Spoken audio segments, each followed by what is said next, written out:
Hey guys, today I want to show you how to do the no-cut join method when you're joining around. This creates a less noticeable seam. This is a little planter that I'm working on. See right there. And the last round of the base when I'm working on a planter or basket, that's where I like to join with this method, because then when you start working up on the sides, it's a lot less noticeable if you're starting to work in the back loop only. So this pattern is worked in the back loop only when you start the sides, and you can see how you can barely see the join right here. It's pretty even transition. Here's the seam right here. So it creates like a really nice base. This works especially well when you're working in the back loop only or the third loop of a half double crochet. I'm using Woolly's Thick and Quick it's a super bulky yarn in the color Starlight. It's really pretty with a gold fleck in there. Anyway, so I'm gonna show you what it looks like the standard way and what it looks like the no-cut join method.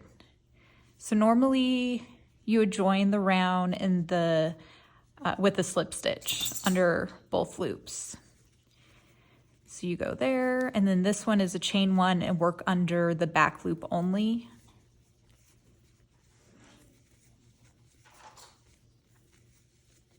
Okay, so see how you have this extra little ridge and it just doesn't look very nice. It's kind of a bump there and kind of weird right here too. This one gets rid of that.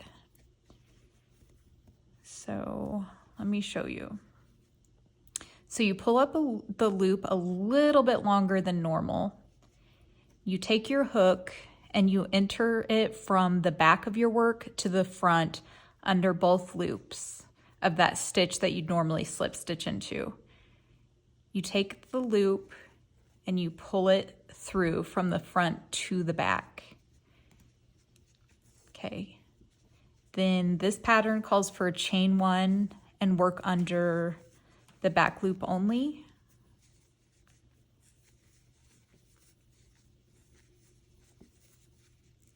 And see how much nicer that looks? It's hard to tell without the piece completely finished. But as you can see, when you finish and join the round, you can barely tell. So let me finish this for you quickly so you can see it. I have this free pattern on my blog, this mini size planter, so I'll link that below too, because it's a really fun, quick little pattern. Okay, so then this round you just join like normal. And see, you can like barely tell. Looks the same all the way around. Anyway, if you have any questions, let me know in the comments, and I will link everything below. Have a nice day, you guys. Talk to you soon.